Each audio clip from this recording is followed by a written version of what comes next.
Boa noite. Hoje é quinta-feira, 16 de julho de 2020. Operação da Polícia Civil descobre esquema de roubo de combustível no Aeroporto Internacional de São Gonçalo do Amarante. 5 pessoas foram presas. Em Parnamirim, Prefeitura ampliou testagem em massa para toda a população a partir de hoje. PEC da Previdência volta a sair de pauta na Assembleia Legislativa por falta de quórum mínimo de 15 deputados. E você confere também. Eleições 2020 acontecerão sem o uso da biometria. A decisão foi adotada pelo Tribunal Superior Eleitoral, seguindo recomendações de médicos infectologistas. E ainda, nós vamos conversar sobre os 30 anos do Estatuto da Criança e do Adolescente, via Skype, com o juiz José Dantas de Paiva, da Vara da Infância e Juventude. Essas e outras notícias você confere a partir de agora com o Band Cidade, que está no ar.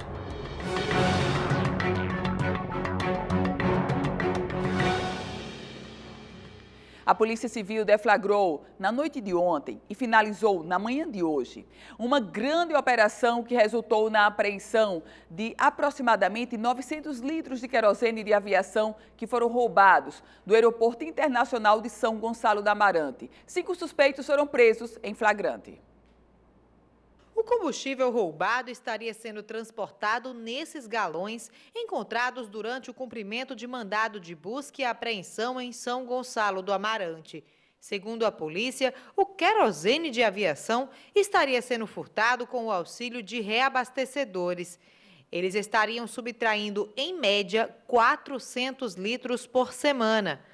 Durante a ação, os policiais prenderam em flagrante 3 reabastecedores de combustíveis, que responderão pelos crimes de furto qualificado e associação criminosa. Assim que recebemos as denúncias das furtos de combustível no aeroporto, decretamos a portaria e foi instaurado o procedimento e as investigações se iniciaram e culminou na prisão desses 3 funcionários e 2 receptadores. O material estaria sendo comercializado no mercado de Parnamirim. Segundo os receptadores, eles estavam vendendo esse combustível de aviação como querosene comum no comércio de Parnamirim, embora eles não adicionavam nenhum solvente ou algum outro produto químico, que vendiam com rótulo e tudo para a comunidade, para o comércio local de Parnamirim. Ainda não há um valor exato do prejuízo causado pela ação criminosa. A Secretaria de Saúde de Parnamirim começou mais uma fase de testes rápidos da Covid-19 no município. Dessa vez, a testagem é aberta para toda a população da cidade. Rosineide apresentou alguns sintomas da Covid-19 recentemente. Pela primeira vez, foi fazer o teste. Estava ansiosa pelo resultado. Febre, um pouco de febre, também a garganta inflamada. Ansiosa, até para a questão da segurança, né, da saúde em casa. Assim como Rosineide, outras pessoas vieram até o ginásio do bairro da Liberdade, em Parnamirim, para realizar o teste rápido da Covid-19. Essa é a segunda etapa de testagem no município. A Secretaria Municipal de Saúde de Parnamirim, desta vez, mudou a estratégia do público-alvo. Na primeira fase, a gente trabalhou mais com os idosos e grupos de risco. Aqui, a gente trabalha, pode ter idosos, tem isso, mas só que a gente abriu para pessoas que tivessem tido sintomatologia nos últimos 14 dias. Durante esse período de pandemia, até o momento, o município já realizou a testagem em aproximadamente 16.028 pessoas, entre testes rápidos e suaves. Nós estamos fazendo esse teste justamente para isolar aquelas pessoas que dão positivo, para evitar que elas saiam na rua transmitindo, né, o vírus para outras pessoas. A gente sabe que muita gente são assintomáticas e justamente aí onde está o perigo, essas pessoas que têm o vírus, mas não apresentam sintomas. Ao todo serão realizados 1.500 testes em 3 dias. Na quarta e na quinta-feira, os testes aconteceram no ginásio João Gomes da Costa Neto, no bairro Liberdade. Já nesta sexta-feira, dia 17, no Parque Aristófanes Fernandes. Amanhã estaremos lá no Parque Exposição, então a população fica atenta, porque amanhã estaremos lá a partir das 8 horas fazendo a testagem da população daquele bairro. E já estamos programando Nova Parnamirim também. Política. Por falta de quórum, mais uma vez foi adiada a votação da proposta de emenda constitucional do Poder Executivo que altera o regime próprio da Previdência Social, a PEC da Previdência. Essa foi a segunda vez que o projeto foi retirado de pauta por falta de quórum. Para iniciar a discussão de uma PEC, são necessários 15 deputados em plenário. E agora? A proposta de emenda à Constituição, a PEC da Previdência na Assembleia Legislativa, teve uma vitória parcial do governo do Estado, mas essa retirada de pauta nada mais é do que uma estratégia da bancada governista que sabe que, nesse momento, ainda não tem voto suficiente para aprovar a PEC da Previdência. Então, com receio da PEC ser derrotada em plenário, a bancada governista recua e simplesmente faz o que a gente chama popularmente de obstrução da pauta. Nesse contexto, é interessante a gente observar que houve uma vitória parcial da bancada governista quando conseguiu manter a votação da proposta da emenda à Constituição de forma remota, telepresencial, porque a oposição queria votar só no mês de agosto de forma presencial, quando certamente a Casa Legislativa vai voltar às sessões presenciais. Nesse contexto, foi uma vitória parcial. Mas o fato concreto é que, para ser aprovada, a PEC da reforma da Previdência precisa de 15 votos. A oposição tem até o momento 14 votos. A pergunta que paira é, até o dia 31 de julho, quando o governo espera ver votada a reforma da Previdência, vai conseguir pescar um deputado da oposição e trazer para o bloco governista? O tempo logo, logo dirá. Mudando de assunto e falando sobre saúde, o estoque do soro antiveneno está baixo aqui no Rio Grande do Norte. Isso representa um grande risco, já que nesse período os acidentes envolvendo animais peçonhentos se tornam muito mais constantes. Você acompanha nessa matéria. Nessa semana, a Polícia Ambiental resgatou 5 cobras que eram criadas de forma irregular. A ação aconteceu em um momento em que o Estado passa por dificuldades no soro antiofídico. O quantitativo do estoque é estimado para ser utilizado apenas pelos próximos 20 dias. Esse período do ano, a gente tem de maio a agosto, é um período onde a gente tem um aumento na incidência de acidentes com serpentes, mais especificamente do tipo jararaca aqui no estado. É um período que, historicamente, a gente tem uma elevação na quantidade de acidentes por esse tipo de espécie de serpente. Apesar da nova remessa, a Secretaria Estadual de Saúde alerta para os cuidados, uma vez que as doses atuais só serão suficientes para aproximadamente 50 pessoas. A gente faz uma média de acordo com um acidente considerado como grave, né? Um acidente grave são no máximo 12 ampolas. Então a gente faz uma média, a gente estima aí, né, 50 pessoas no máximo a gente conseguiria atender nesse período desse mês de julho.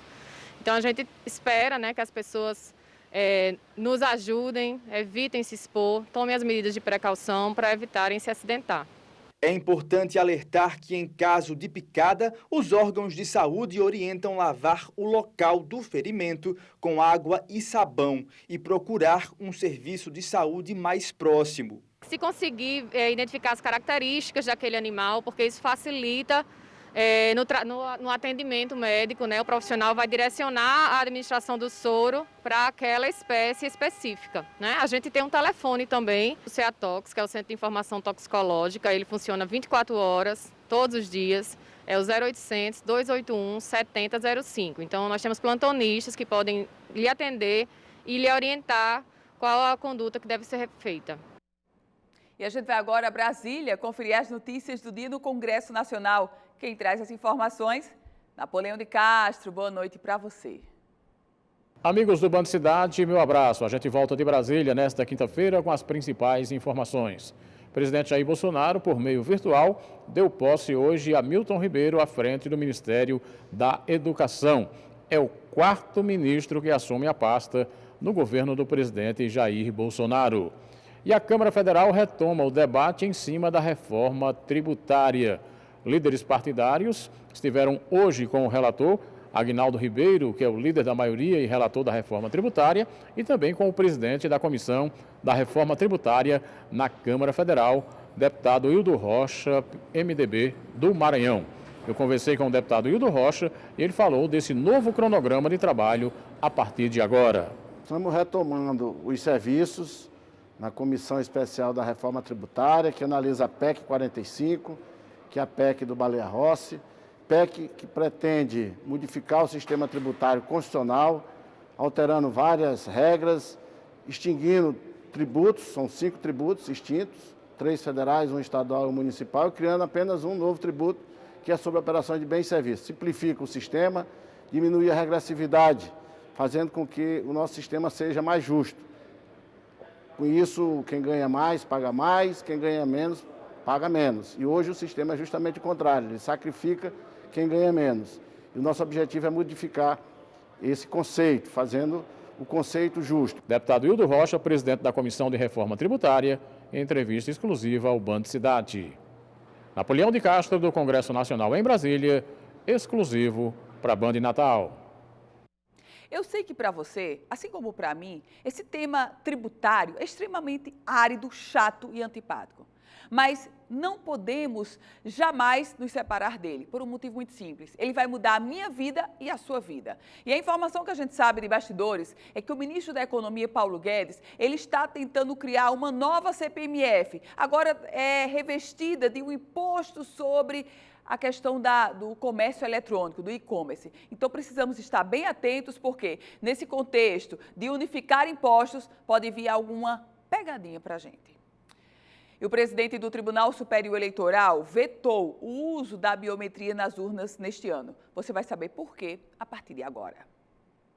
Cerca de 120 milhões de brasileiros estão aptos a votar usando a identificação biométrica, o que representa mais de 80% do eleitorado. Mas este ano a eleição ainda deve ser à moda antiga, com a assinatura no caderno de votação. Porque muitas vezes o eleitor tem dificuldade de ser identificado com a biometria. A ideia é que cada eleitor fique 1,5 metro de distância do outro, nem que para isso tivemos que fazer fila na entrada do prédio, na entrada do local de votação, para evitar que aglomere nos corredores dos colégios, né? A decisão do ministro Luiz Roberto Barroso seguiu recomendações de médicos infectologistas que prestam consultoria ao Tribunal Superior Eleitoral. A medida ainda precisa ser aprovada pelos demais ministros do TSE após o recesso do Judiciário, que termina no dia 31 de julho. O TSE voltará a se reunir com o grupo de médicos para definir protocolos de segurança nas sessões eleitorais, como regras diferenciadas para eleitores do grupo de risco e higienização dos locais de votação. O primeiro turno das eleições municipais foi adiado para o dia 15 de novembro. O segundo turno ocorrerá no dia 29 de novembro.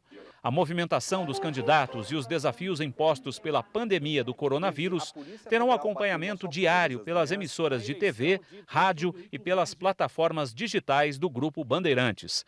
Com o adiamento da eleição, a direção da Band definiu as novas datas dos debates. Em contato com os comandos dos partidos, eles reafirmaram os compromissos assumidos em janeiro com a Band. O primeiro será no dia 17 de setembro e, se houver segundo turno, o debate será no dia 19 de novembro. Em 20 de agosto, estreia o Band Eleições, que vai ao ar às quintas-feiras até a semana seguinte ao segundo turno, em 29 de novembro. Esse programa será reexibido pelo canal Band News TV, pelas rádios Bandeirantes e Band News e também pela internet. E a gente vai conferir agora a previsão do tempo para amanhã, sexta-feira, em parte da região Nordeste. As informações são da Somar Meteorologia. Olá, muito boa noite. Boa noite também a todos que nos acompanham. A chuva continua ao longo da costa do Nordeste, agora de forma menos intensa e mais isolada, mas o suficiente para manter a umidade do solo ao longo de toda a faixa leste e norte da região. Em São Luís do Maranhão, a sexta-feira será um dia com chuva localizada e máxima de 31 graus. Em Teresina não vai chover e a máxima vai chegar aos 33 graus.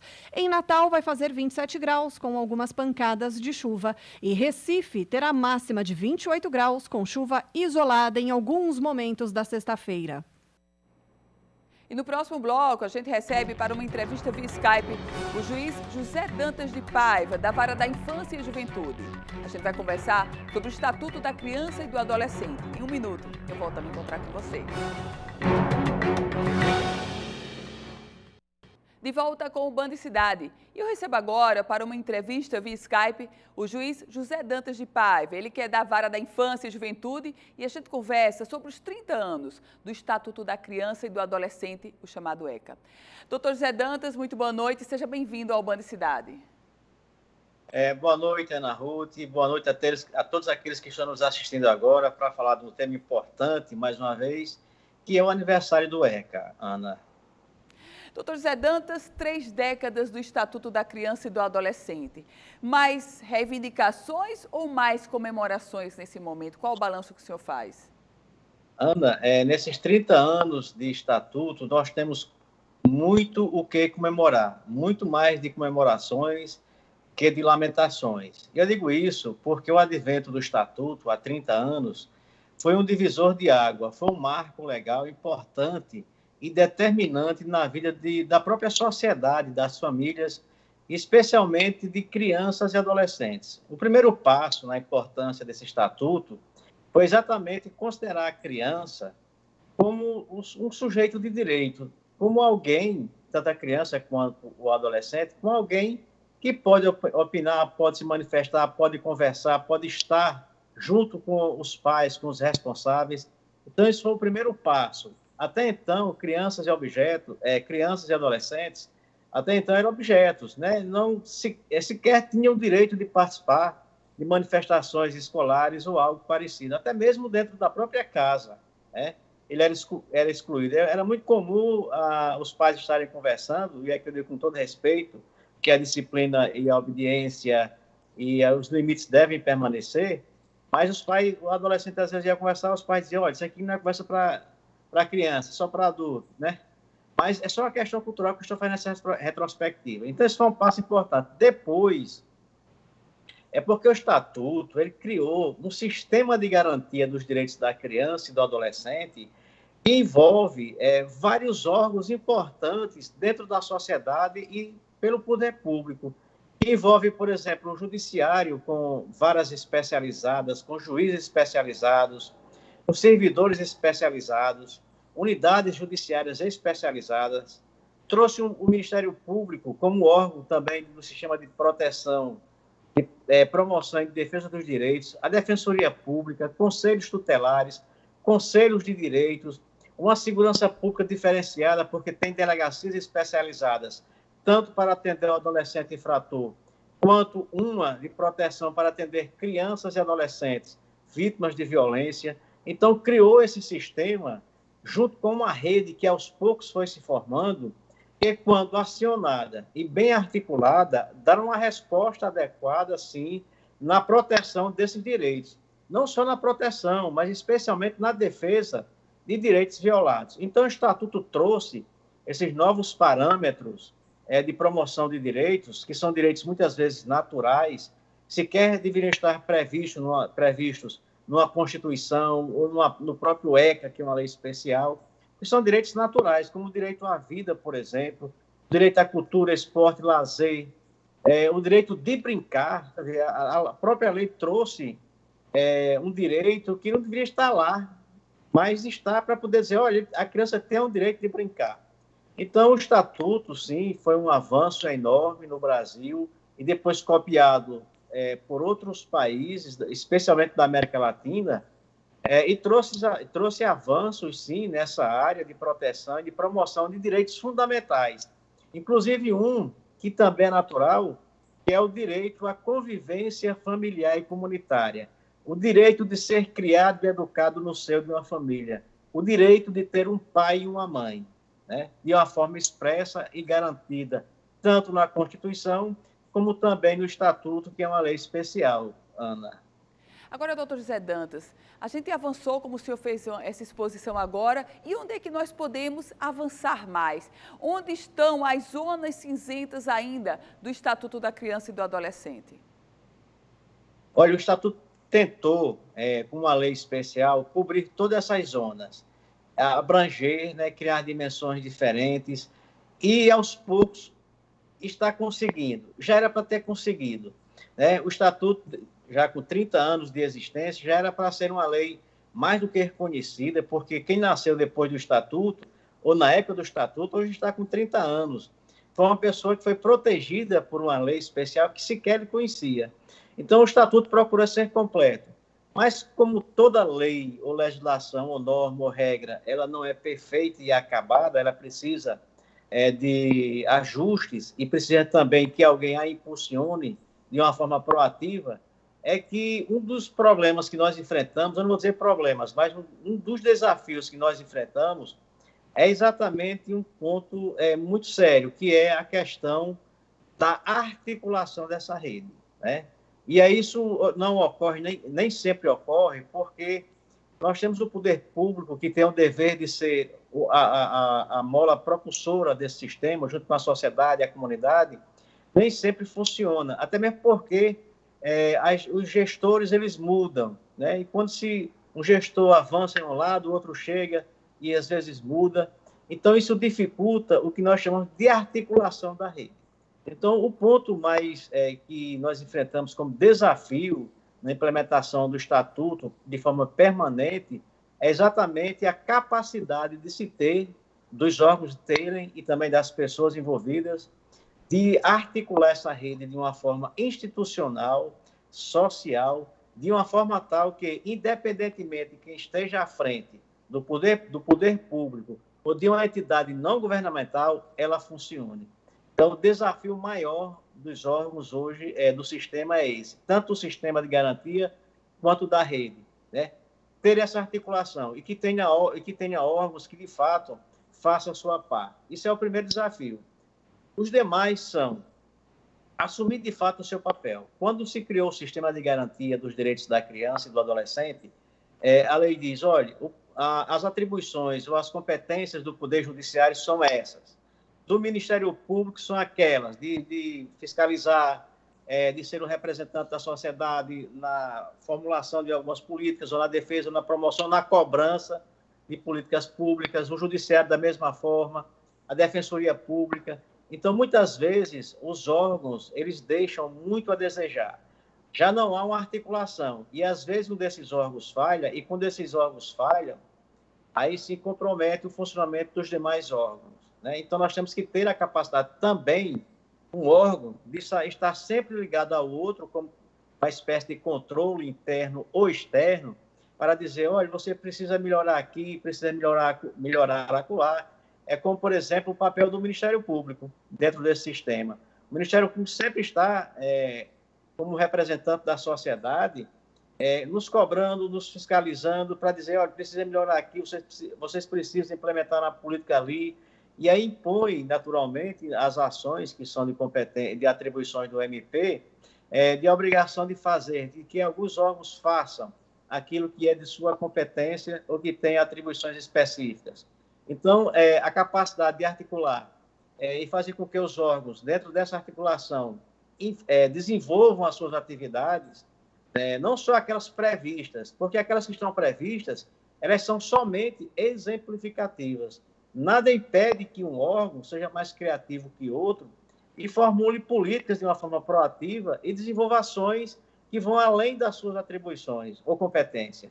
Então, isso é um papel fundamental que todos devem observar dentro desse sistema de proteção dos direitos da criança e do adolescente e também dentro dessa rede que foi criada em consequência desse sistema. E aí, na área social, os CREAS, os CRAs do município têm que funcionar bem, a segurança pública, por seu turno, também tem que dar uma resposta, os conselhos de direitos na formulação de políticas públicas também têm que fazer a sua parte, o judiciário, por seu turno, também tem que fazer a sua parte, especializando juízes, capacitando, informando, atualizando, criando políticas institucionais, como, por exemplo, nós temos agora 2 políticas importantes que nós estamos implementando, não só 2, mas 3, que é a justiça restaurativa para ser aplicadas com os adolescentes em conflito com a lei, e também o depoimento especial que está sendo implementado, e nós já avançamos muito nessa área, para